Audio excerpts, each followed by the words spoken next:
All right, guys. We're excited for our third podcast episode today. This is the Game Time Discussions podcast, and we really hope that y'all come in and join our discussion through our comment section and our Discord, Instagram, all of our other social medias. They'll be linked in the description. But we're excited. Today, we're going to be talking about the AFC East and some of the moving parts that are going to happen this offseason and what the outlook should be going into the next year. So, yeah. Cam, do you want to give us an introduction on the New England Patriots? Yeah, so New England is no longer the dynasty. This is going to be the first year since 1999 without Bill Belichick. We were toddlers at that point. It's been a long time. You know, obviously they've been in transition to have him on his way out over the last couple of seasons struggling, but this was the first year that they truly kind of went to the bottom. Kind of a similar parallel to the San Antonio Spurs, how, obviously their dynasties lasted around the same tenure, but just in the way that it was just kind of when they moved off of Tom Brady, went to Cam Newton, very solid team, but just couldn't really get back to the playoffs. Right. And then the following season, then they draft Mac Jones and then have a very solid first year and then a little bit of regression and then just a major regression the third year. And so obviously a lot of that was coaching. There's a lot of issues of assignments and all that stuff. Having Matt Patricia as a defensive mind being your offensive coordinator is just not something you ever want to do. It doesn't matter what kind of knowledge you have. Those kinds of things really don't bode well for somebody's development, especially if you have a young quarterback core, all that good stuff. So basically hitting the reset button. Bill Belichick's no longer there. On top of that, he was also the GM for a long time as well. So they had to bring in a new, I guess, promote internally in that position as well. So a lot of moving parts. It would be really interesting. They're kind of a true wild card in the sense that really they're at the ground zero and they can only go up. Mm-hmm. But how are they going to do that? And this is the first offseason we're going to see something. Well, they have, and we can talk about the salary cap. I mean, they have the room to do some of those things, and they have a lot of positions that need to be addressed. But they did have some good things also. Like this is one of those teams where you're like, okay, well, they're in complete rebuild, but at the same time, they had a top 10 defense. Yeah. Which we kind of come to expect every single year. Yeah, they've always kind of been on that side of the ball, very stout. Yeah. And for their newest coach, Gerard Mayo, is not somebody that they brought in. This is somebody that has played with the Patriots. Mm-hmm. He's been there a long time, defensive coordinator most recently, and now is taking the reins. And so obviously that's probably the best way to start being more competitive is being a defensive-minded team and then developing your offense in addition to that. Mm-hmm. Similar to how Kansas City won the Super Bowl. They didn't win it because of their offense. Obviously, they have the best quarterback in the NFL, but it's not like he had a statistically worst year. There was struggles, there was drops. They couldn't move the ball, but their defense kept them in every single game. Yep. And then once their offense finally got over their flaws, defense stayed the same, and then they got back where we didn't think they would. In the Super Bowl, their defense saved them. In my eye, I mean, first drive. San Francisco looked really good in the first quarter. They were moving the ball with ease, but the turnover on like the 10-yard line was like, to me, that was one of the biggest plays by far in the whole game. It didn't matter. It was where the biggest play. Yeah, exactly. Where you were, like they were capable at that point. Kansas City's offense, I think, couldn't even move the ball, 5 yards, let alone 10 yards, and so. With that play kind of saved them over time because they needed that time to ramp up. Third quarter came around, they finally got going, and so that was a big deal. But back to the Patriots, with them we see really big positional issues. They have no wide receiver one or two. Yeah, they're a bunch of wide receiver threes. All three of their tight ends are in free agency. So they're going to have to figure that situation out. And their quarterback is just in flux because they didn't take Mac Jones's fifth-year option. So we'd expect them to obviously move off of him. That be the draft. They're one of the only teams that I haven't heard very many free agent talks at all for quarterback. Right. So maybe they're really comfortable with whoever falls to them at 3. Maybe they're like, okay, well, if Jaden Daniels falls to us at 3, we're happy with it. If Drake May falls to us at 3, we're happy with it. So I think that's something to kind of monitor. Right. And also, it's just that, like I said earlier, they're a true wild card because they're the only team I know for sure is a possible trade down candidate if you're talking about the top 3 teams, because Chicago, no matter what, is going to stay there. Whatever rumor you want to come across, Justin Fields being one to be in Chicago, they're taking Caleb Williams. Right. That draft is the second pick. That's where we're starting. And I know that Washington is taking a quarterback, one way or the other. Doesn't matter who it is, but they're going to take one. New England, they need a quarterback, or they need at least more production from the spot. And declining Mac Jones' 5th-year option makes it seem like they're ready to move off or find the next guy. But that doesn't necessarily mean that they're going to go the rookie route. Because of all the cap space they have, they could go and suddenly be the guy that, or the team that takes Justin Fields, or signs a veteran like Kirk Cousins, or something of that nature to transition, or because they can go in any direction. Right. Yeah. I think another position that they have to kind of lock down in free agency is their offensive tackle spot. Yes. Both of their offensive tackles are free agents this year, and both their offensive tackles have been great for them. That's not the problem with their production at all. Right. And they've always had very solid offensive line play, and they still have pieces there that will, be there a long time. Yeah. So just because they are free agents doesn't mean that they're necessarily going anywhere. I think Michael Onwenu is a more prioritized free agent because while he hasn't been a Pro Bowler, he's been lights out as a right tackle for every single year that he's been there. Trent Brown is now past 30. Yeah, it's kind of one of those things, and he's starting to slow down. So maybe you don't want to invest in him a third time. But that's kind of solidified. But the more where they need to fix their offense is more the skill positions, and obviously bringing in Alex Van Pelt from Cleveland, who very heavy run oriented team, one of the few teams over the last few years that has been more of a run based team than a pass based team. That's kind of a direction I think that they could lean towards and make it easy if they were going to bring in a rookie quarterback, or even bring in a veteran that maybe has lost a step or what have you. I think going back to the Trent Brown thing, they did an awesome job with how they constructed him, letting him go, coming back for half the price, basically.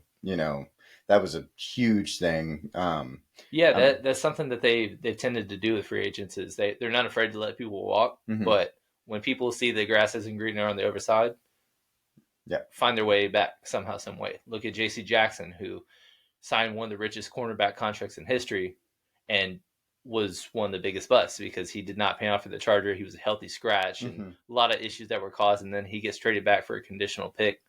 And right now, if they wanted to keep him, they could use that veteran presence in an already solid secondary. And if they want to cut him, 0 dead cap. Yep.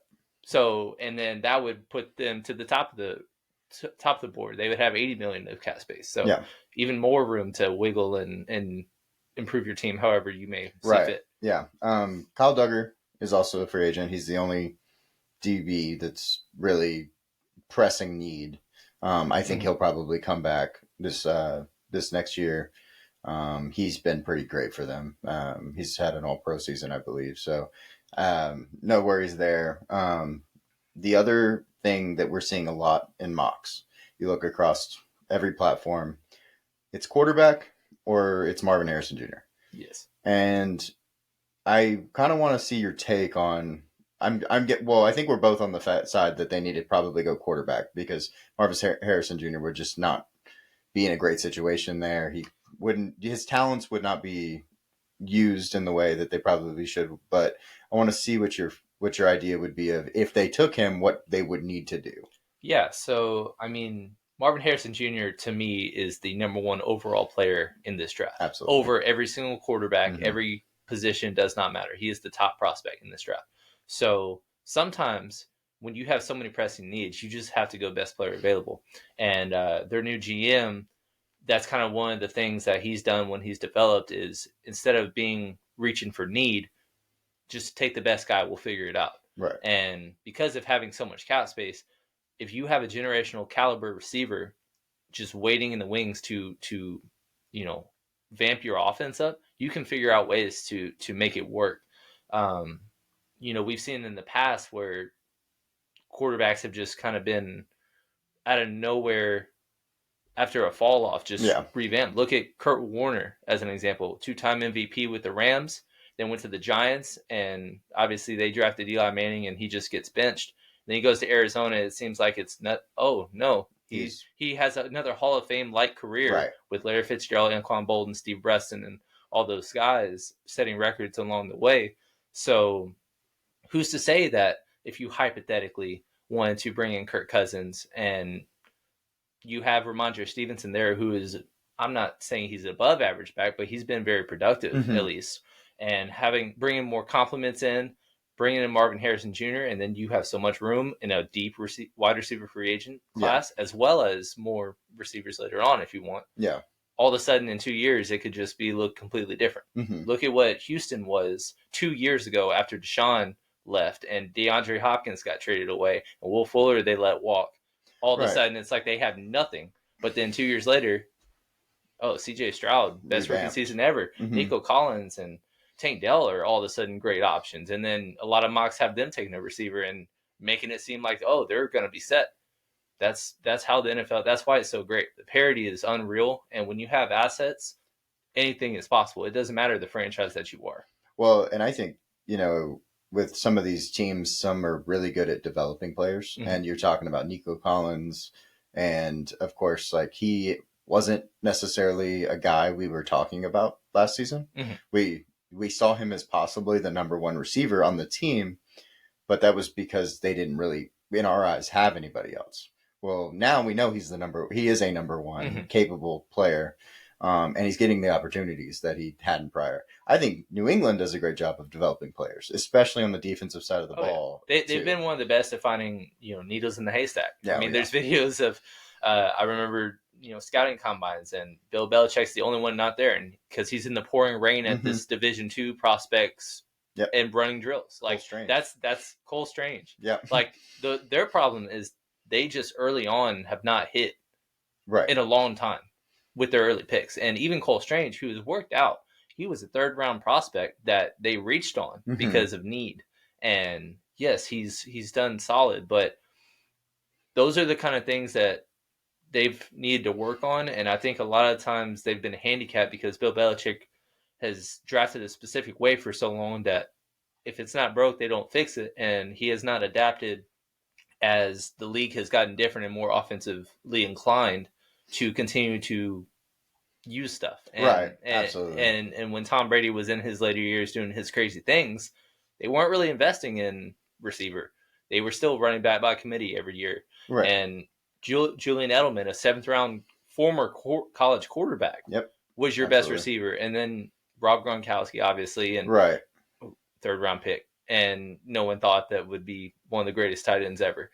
Those kinds of things, I feel like in hindsight, you just kind of pushed the need off to the side, and it became a little too late to address it. And that's kind of what made the ending of his tenure so murky. I think that's also the debate between Brady and Belichick right there. Right. Is that Brady was able to make players that might not have been able to, like, go to a different team and perform the way they did without him.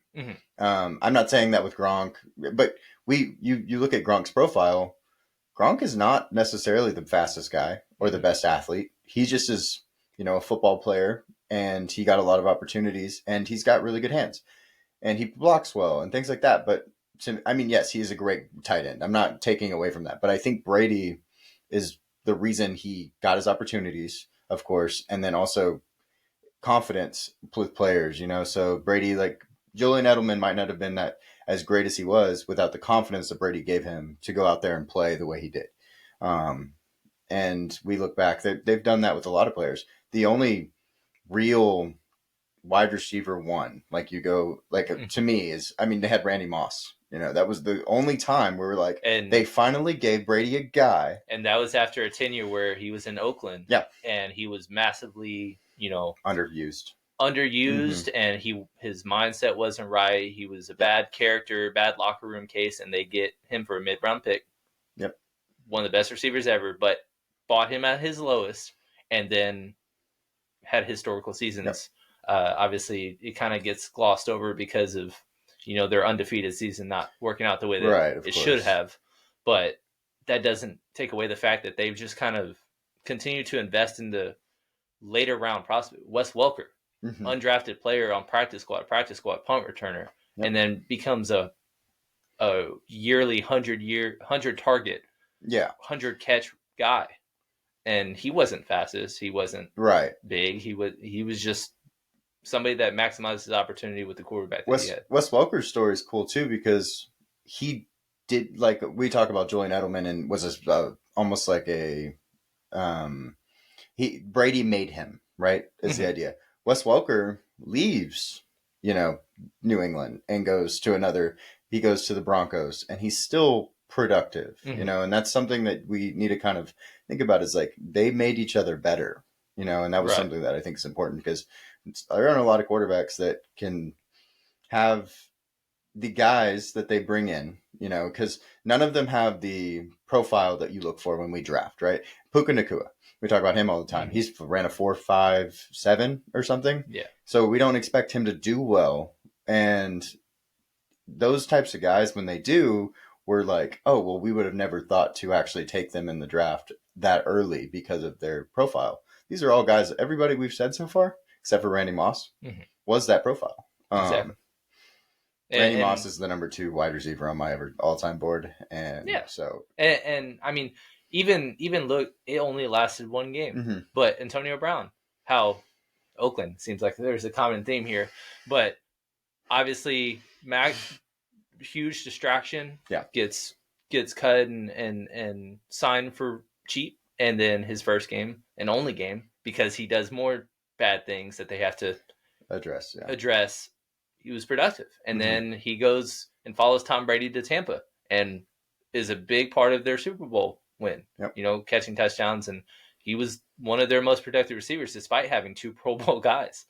And so, and he's one of the best ever. But it's just, those are the kinds of things that they've kind of developed their team. But now that it's a completely different team, and even though it's the same organization, it's all brand new people. It's brand new everything. So it's going to be very interesting. I would kind of make it seem like it's a more boring version of Washington, in the sense that Washington, all the cap space in the world, prime position to take a quarterback, and they've got great skill positions because they can move the ball offensively. But with New England, they're the same setup but opposite. They already have their defense set up for the most part. Offensively, they're just as bad as Washington was defensively. And so, because offense is the sexy thing that everybody talks about, fantasy, all that stuff like that, people don't really view New England as, ooh, this is an interesting situation to watch, because compared to Washington has new ownership. New England has new GM and people running stuff. So it's the same parallel, but because one is more like they need to figure out the offense way more, people don't really view them as a team that can just instantly jump. Right. I also think with Washington, they're a little bit exciting because it's Cliff Kingsbury, it's Dan Quinn. Very true. And those guys Cliff Kingsbury, is just an exciting guy because of, he jumps from college to the pros, does really well in college, didn't necessarily excel in Arizona, but he could. This could be a situation where he does. Yes, he's one that he kind of skipped a few steps when he went from Texas Tech mid-program, didn't really overachieve, didn't underwhelm, but he just kind of was fine, and all of a sudden is a head coach in the NFL, and so that rubbed people a wrong way. But that doesn't change the fact that Arizona was a very, very tantalizing offense for the last few seasons with Kyler Murray, and then he leaves as head coach, goes to USC and putting up 50 points a game. So he, as an offensive coordinator, I think this is very a very good opportunity for him, which we'll get into. But you're right. It is all about coaching and the sexy thing. But I just think that New England fans should be more optimistic than Mm-hmm. it seems because of the assets they have. Well, I think, and we're going to talk about it in a minute, but they should be optimistic because of the other teams also in their Exactly. division that are going to most likely take steps backwards rather than forward. So yeah, let's just get into it. Let's jump to the next team. We're going to talk about another team that unfortunately underperformed. They had a situation. They have, when your quarterback that you just paid ruptures his Achilles, fifth snap of the game, fifth snap of the season. Let me rephrase that. And you just kind of takes the wind out of your sails, and so How do you even just judge or how do we look back on 2023 and just be like, oh yeah, this was exciting, underwhelming because we didn't even see it get off the ground. Right. I think the biggest thing is, and you know me, and I'll take my mistakes on the chin. But I talked about Zach Wilson as being somebody that could come in and really be good. Mm-hmm. And that was coming into the draft. A lot of people thought he was going number 2 overall. There's a reason he was there, and sometimes when you watch his games, he makes throws that remind you there was a reason he was there. But he has not matured mentally since he's gotten there. BYU, he was, a college kid, but he was so much better than the opposing teams. He had really good receivers and stuff like that. He was just able to do things without thinking at times, probably, and in the NFL, being able to read a defense is more important than where you can pinpoint the ball. Because if you're pinpointing the ball in cover 2 and the safety's coming over, it doesn't really matter because he's already going to be there. And they're faster. They're better athletes, things like that. So I think that's something. I think, New York deciding to move off of him was what we kind of probably needed to see. And they just didn't do it. And I get it. I mean, you spend a lot of investment going at number 2 for a guy. But I think that hurt them at the end of the day because they were really good backup quarterbacks this year. We saw a lot of them, unfortunately. Oh, yeah. And they played a lot better than Zach Wilson, who got 17 games worth. Right. So. Yeah, and it's really hard to expect production to occur when you're the top pick, like you said, and not necessarily prematurely, but we don't really see after a season and a half of a number 2 overall pick that has no injury concerns get benched. Yeah. And that happened before Aaron Rodgers got there. And, they come all offseason, they have the opportunity to move off and get what they can for him because there's a lot of teams that needed quarterbacks last offseason. They standed pat and expected him to just maybe develop, sit for a couple years, and then figure it out if Aaron Rodgers leaves. And then game 1, 6th snap of the game, Zach Wilson, you're back in. You're the story of the rest of the season. And it's hard. I can't imagine or fathom having to be put in that situation and then be expected to succeed. Kind of similar to Mac Jones, where, having a great rookie season, even though you're not putting up tantalizing numbers, you still were productive. You got them to the playoffs and were serviceable. And then the second year, coordinators change. You don't invest. You don't give him weapons to maximize his talent. Of course. And obviously the Jets have Garrett Wilson, who's an absolute stud, but there wasn't really a lot to look forward to. And he did not pan out. And I think it's very evidently clear now. But now it's just kind of like, where do you go from here? And how do you, after last season, which was a wash, just get back and let the sails go again and try to make a run with what you have with Aaron Rodgers? Right.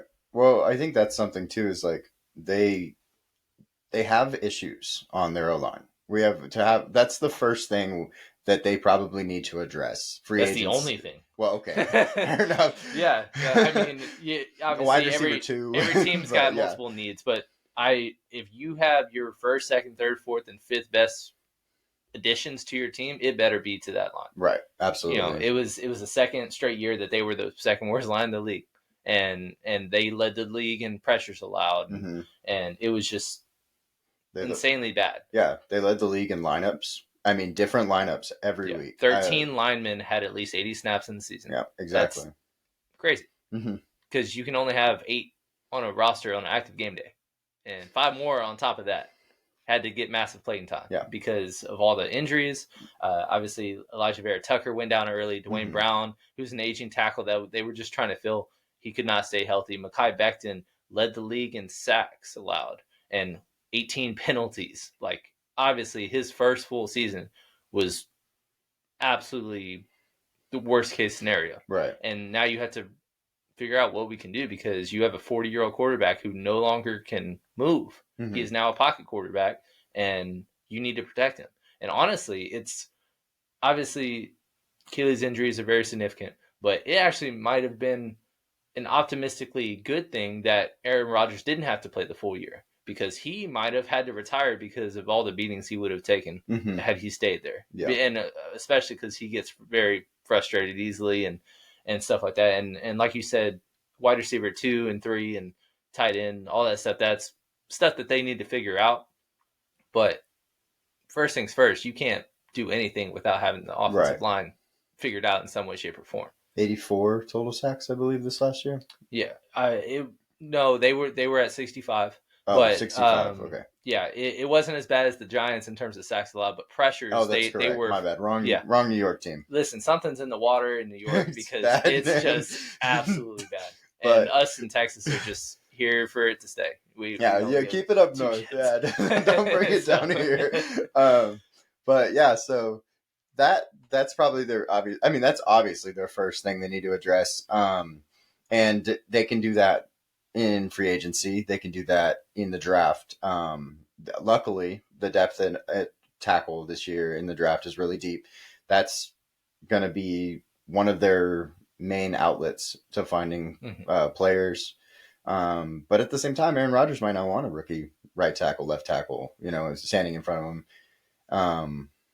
But he's just going to have to get over it, I guess. I'm just going to have to be like, we have to pay somebody. We have to put somebody there. We can't just put all your buddies in all the spots and make it work. David Bakhtiari coming in to play left tackle. You got to trust me, and you got to build. That's why a lot of teams they can't be GMs because as much as you can play football and you know more of the ins and outs of X's and O's than I ever will, you still don't understand the concept of being in a hard cap league, building a team. You can't pay everybody. You can't bring in and keep everybody that you draft and have always liked.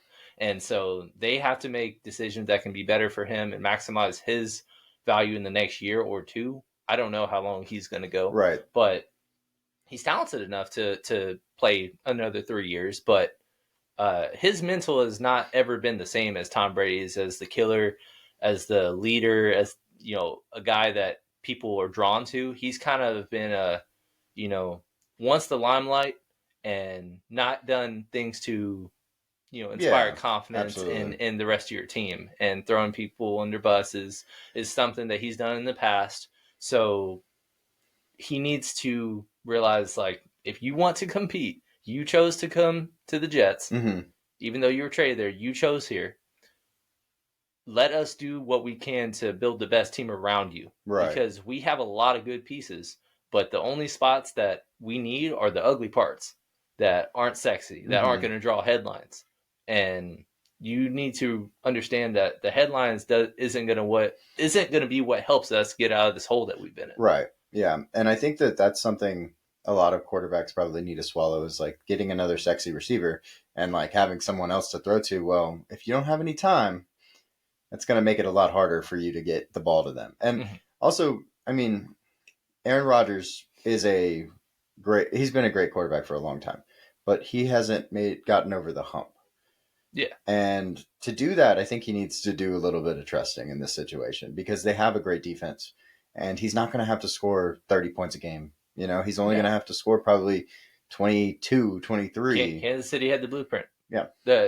I'm not saying that they can be a Super Bowl contender this year, but that style of team is exactly what Kansas City has, which they have a very good defense, especially in the scoring department. And then they have enough pieces in the skill position group that you're not going to put up gaudy numbers, Right. but you'll be serviceable. Brees Hall had one of the best years in the last decade coming off an ACL tear. And he was second in the league in all-purpose yards this year, despite having that bad line, and despite having to be with Zach Wilson, and everybody knows Brees Hall is getting the ball or Garrett Wilson's getting the ball. Right. We're running And outside zone. Here it comes. exactly. So there's pieces to make it work, and they just need to figure out ways to build around the pieces they already have, not necessarily try new things and make the splash. As soon as the coaching change happened with Las Vegas, all the rumors started swirling. Devontae Adams wants out. Oh, I think he's going to go to the Jets. Look, Garrett Wilson's changing his number back to his college number. Look what number 17's open. Absolutely. No, you can't just lean on that and be like, that's going to solve our problems. Right. It's not.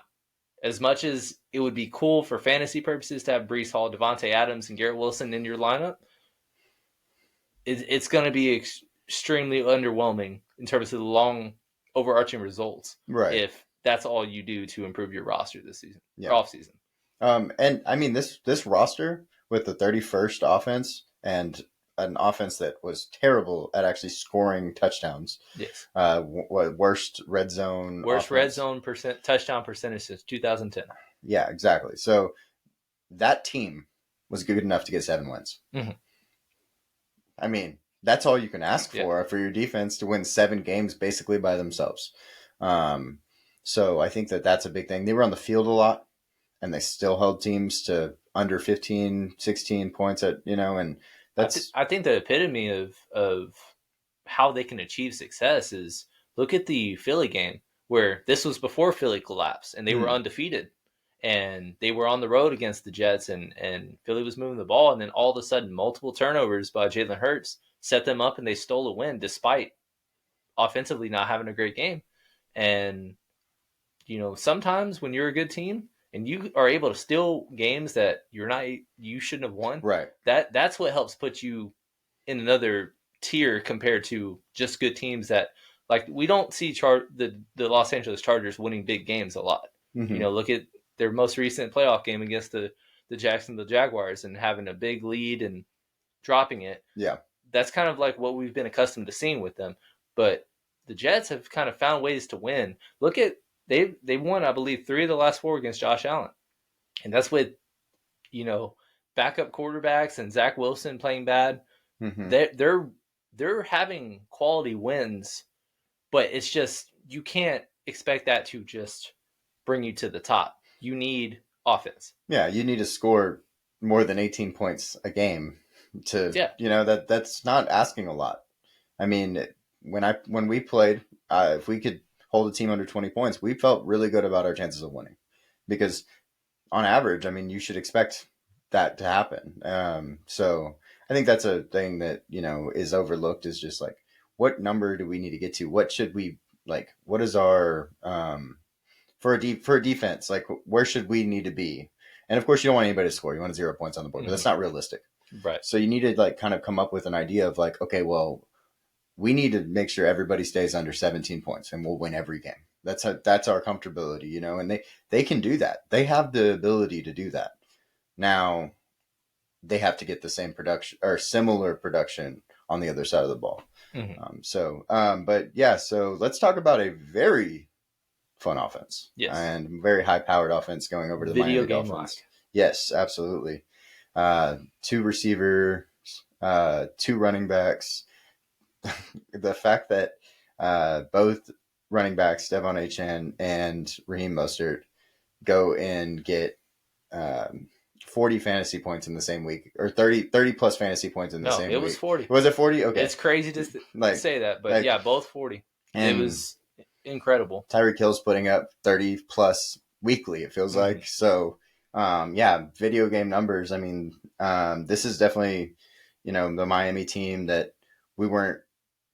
So with Miami, like, they went and they said, we're just going to do it all out. And it's going to hurt them in the long run because they're just not going to have the cap space to deal with it. But it was fun while it lasted. Oh yeah, Man, it was fun while it lasted. It was a hell of a time. So yeah, it seems like their offensive core. Obviously, Raheem Mostert is already 31, going on 32, so that role will need to be replaced. But Devon Achane was a rookie; he will be there at least 3 years, and then bring in your 1B or 1A, whatever you want to call the complement to him. David Montgomery-esque that can get you your 1,000 yards and the dirty runs and stuff. And then Tyreek Hill, Jalen Waddle, absolutely scary to defend because you can't double cover one because the other one's going to be going for 70 the other way on the other side of the field. So Tua's actually, I was very proud of how Tua, a lot of coming into the past season was he's not going to be healthy. I don't trust him. That's why they won't be a playoff team. They can't contend for the division. And he led the league in passing, played every single game.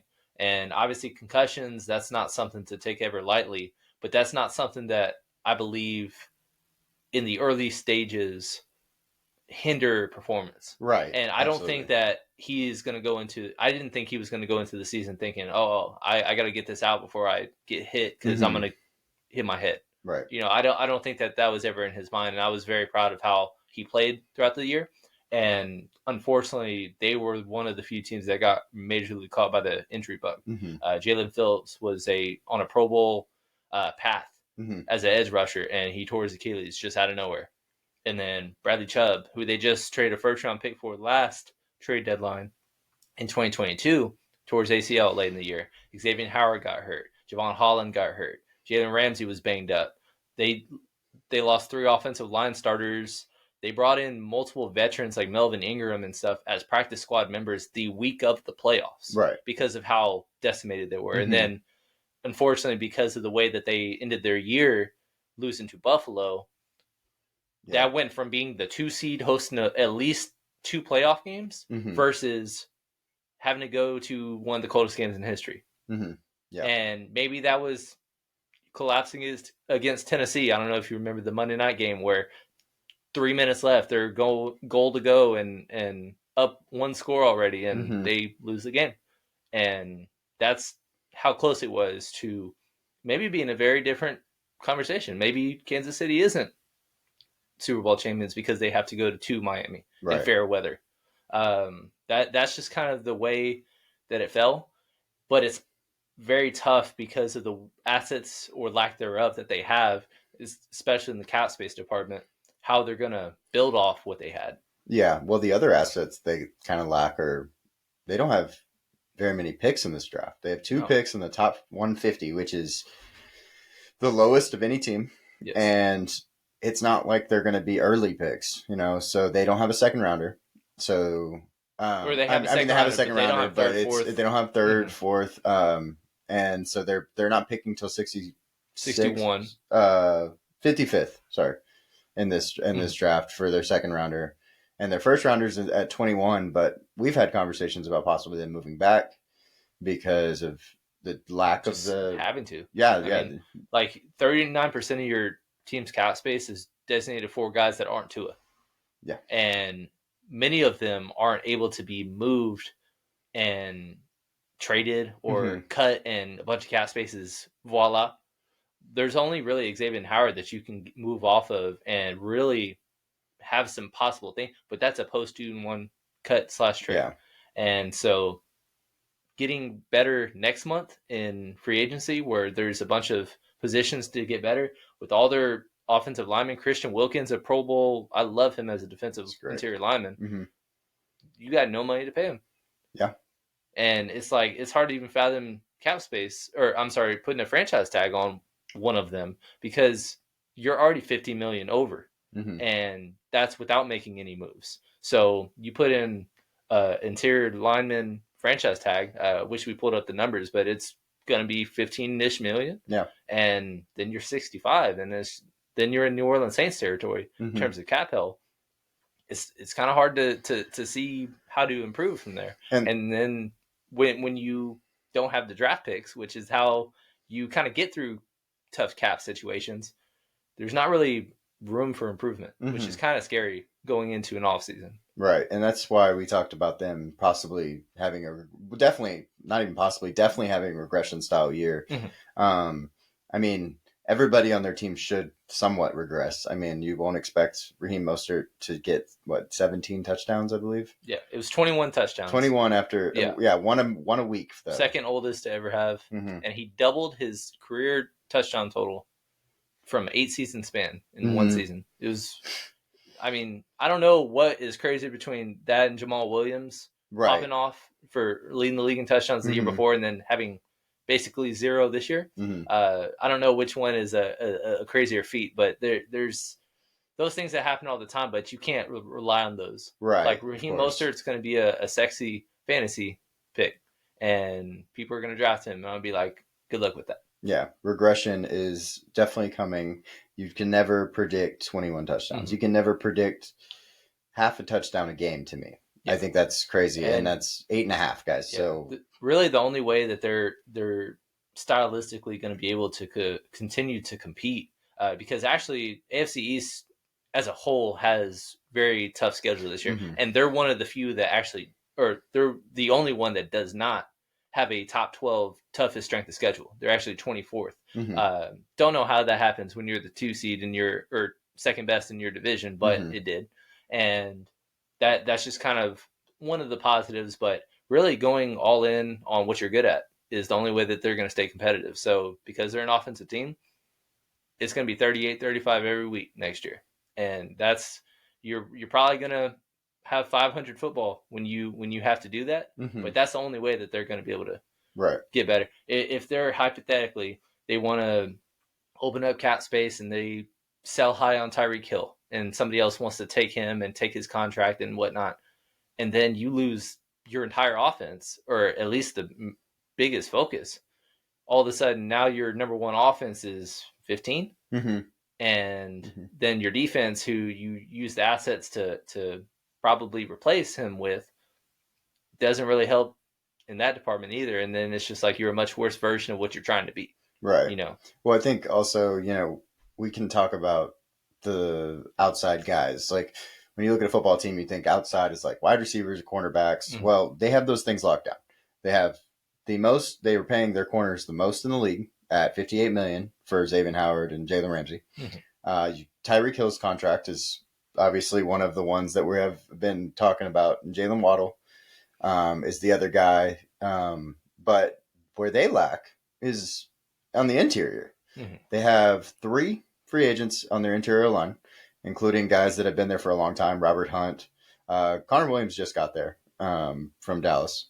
And then you have on the defense, like we said, Christian Wilkins. And Christian Wilkins is a all-pro, and he's going to be one of the more consistent defensive tackles in the league. Mm-hmm. He used to play at Clemson with Dexter Lawrence, which is just an insane interior D-line. Plus, great locker room guy. Yeah, exactly. So, despite I've seen him have some, why you're not the guy to have those kinds of strange penalties. He had a really blatant roughing the passer when the game was still competitive against Kansas City, and it's just like, what are you doing? Right. Sometimes he'll get caught up in those, but overall, everybody should want a Christian Wilkins on their team, and unfortunately, it looks like he's probably going to be one of the premier guys to be able to be moving to another team in free agency. So, Xavier Howard, I was going to say, you could, like you said, he could not be on the roster next year, but you're going to still take $12 million in dead cap, which is, I understand why you would do it, because Coho has been a really good nickel corner. Maybe you can move him out, but $12 million in dead cap is it's a big hit for one player. Right. So, but yeah, so let's move on to the final team in the AFC East, the Buffalo Bills, and let's kind of just go over what the reigning AFC East champions kind of have to deal with. They have a similar issue with cap space. They're 30th in the cap, while Miami was 31st in the cap. 51 million is basically the same number. But they have a little bit of a different situation because they aren't going to probably have the receivers like Miami does. They have a little bit more stout defense at the moment, I guess.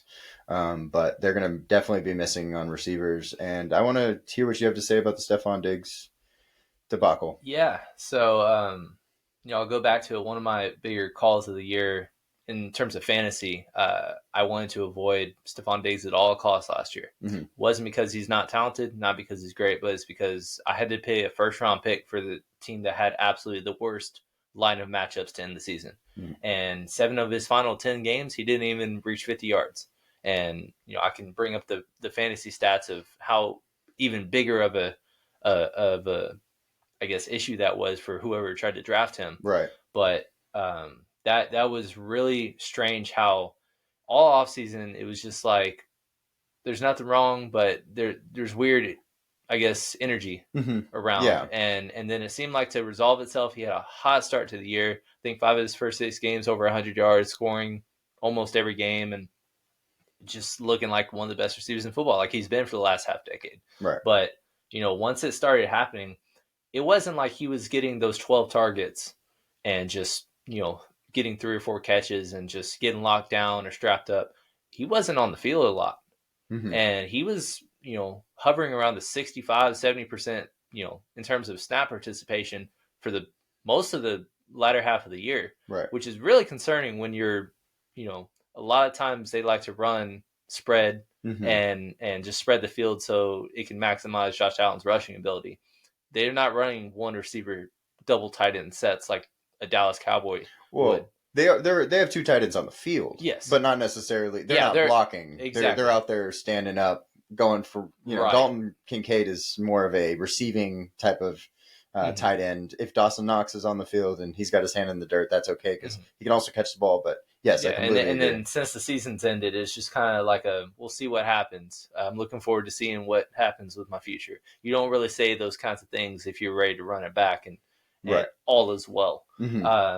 So that's one of the things where it's just like, to me, I don't see how they make it work bringing him back. And it's not a great year to do that because of the fact of where they're at in the draft, not being able to draft one of the top receivers because there's a significant drop off after the first 3. I think we can agree on that. Yeah. Also, absolutely. You're losing Gabe Davis, who I don't think he's capable of being a wide receiver 1, but he's still been serviceable. Yeah. And he's just kind of been hot and cold, but that's more so based off targets, more so than it's been off production. Because, right. And then with all the lack of cap space you have, it's not like you can add a Mike Evans or a DeAndre Hopkins via trade or somebody that can just be that last piece. They're kind of stuck. And trading away your best hope for that is not the direction that you really want to go when you're trying to improve your team or get over the hump, because they've been this close for the last 3 or 4 years and just continue to fall short. I'd argue, despite from 1990 to 1993 going to back-to-back Super Bowls, they were closer to winning a championship within this last 4-year window because of the offenses and the competitiveness and how it's 13 seconds. When you look at their Super Bowl box scores, and it's like not one of them was competitive except for the wide right game against the Giants. And so the others are Cowboys setting scoring records and 3 touchdown games and stuff. So majority of them weren't close. They were this close and losing to eventual champions or right, of course, or what have you. And Josh Allen has been absolutely all their offense the last few seasons. I mean, he's leading the league in touchdowns by a quarterback over the last 4 years, but he's also leading the league in turnovers for the last 4 years, and it's by a wide margin. So for both ends, so he's their guy. And they really haven't developed to where like there's a consistent run game. Obviously, James Cook was productive this year, but it's not like he's a 20-touch-a-game guy like his brother Dalvin with Minnesota. And it's just kind of like everything's being put on Josh Allen's shoulders. And at some point, something's got to give. And I feel like it's giving in the wrong direction. Well, I think too, you did like talk on the fact that they played big games against big teams in the playoffs and stuff. Well, they were a coin flip away from being the team with the ball. Right. And that's something that we all, I'm so happy they got rid of that rule and they changed the rule for overtime because of stuff like that. But 49ers didn't know. But he, I digress. Shanahan said that he wanted the ball third. Yeah. Because at that point, it's the first one to score. Half your team don't know the rules. Yeah. And knowing that is knowing enough to where whatever response you have is not justified. Because your own team is not on the same page with you. Well, I think a lot of people are also surprised that if the first overtime ended, it was a quarter. It was considered a quarter. Mm-hmm. I think a lot of people didn't realize that either. That they take the ball to the other end and they keep playing. There's no ties in the Super Bowl. Mm-hmm. But that rule all changed because of Buffalo. Yeah, and I'm glad. I'm happy. It's great. Yeah. So, go ahead. Sorry. But yeah, so saying like they did play in those big games. They did have the opportunity. We do get the Stephon Diggs watching, the AFC Championship, standing there staring after they lose. Yeah. We get those things, and I don't believe that Stephon will be there, and that will help their cap a lot. But then their best receivers, Dalton Knox. Dalton Kincaid. Sorry, got them together. But yeah, so Dalton Kincaid's their best receiver next year, guys. Yeah. Like, I have a hard time going into 2024 season being like, this offense has an opportunity to, put up numbers and win in a division where you have Aaron Rodgers, you have Miami doing the things that they're doing.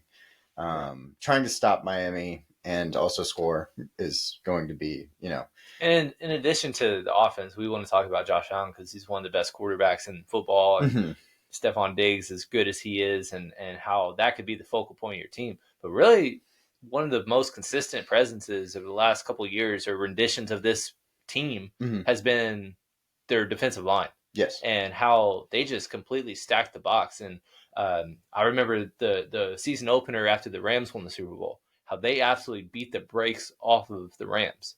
And it was not close. And it was just seemed like their third string defensive end is like, oh, why is he not on another team being a starter? And because they were that deep. And now all of that production contracts are due. Right. And you're losing all that depth. 50% of their sack production is unrestricted free agents. So finding, in addition to making sure that the offense can be respectable as what it has been to build around Josh Allen, they're losing a big piece of their foundation in their edge rushers, and not many of them will be back based on the way that they've played. Yeah. 8 players in their front 7 are going to be gone next year. And those are, guys that have been. AJ Epinesa will be gone, which was a draft pick that most people actually disliked because he's not the freakish athlete that you get, sometimes. He's just a consistent player. Right. And those are the kind of guys you want, I feel like, when they play those types of positions. So I think that, AJ Epinesa and some of their interior D linemen are definitely going to be missed. So I think that might be, they have to find a wide receiver though. Yeah. And they have to find D linemen because those are like part of their core things that they've done. And then there's also questions about, you got captains like Tre'Davious White, Matt Milano on the defense, who they were lost to significant injuries. Matt Milano had an ugly broken leg in the middle of the season. Tre'Davious White tore his Achilles later in the season. And that was his second, of the last 3 years, because he tore his ACL a couple seasons ago. Yeah. So those kinds of things, it's like, well, we can't expect that they're just going to come back and be 100%. And so that's besides the point of all the issues that we've been talking about. So it's kind of hard to see, what's the path here, and it just kind of feels like that window is just closed. And you hate to say that, but with all the teams that actually have ability to maneuver, get better this offseason, Buffalo is at the very best case scenario being lateral. And after having a great into the season, they won 6 or 7 to end the season to find a way to be the 2 seed. But people don't forget, if they lost that game, they were out of the playoffs. It was that close in the AFC. So say you don't win 6 or 7, you win 5 or 7, you're out of the playoffs and you have all these problems. Right. That's even worse look. But because they got so close once again and a last second loss to Kansas City like they did, it's just like, oh, they're just one. They just got to reload and they'll be back. It's kind of hard to see a way that Yeah, I don't becomes see a reality. how they can reload. It's just there's no easy path, I guess is the best way to put it. They're going to have to get a lot of production out of guys that aren't necessarily names. Mm-hmm. And that's something that they've done in the past.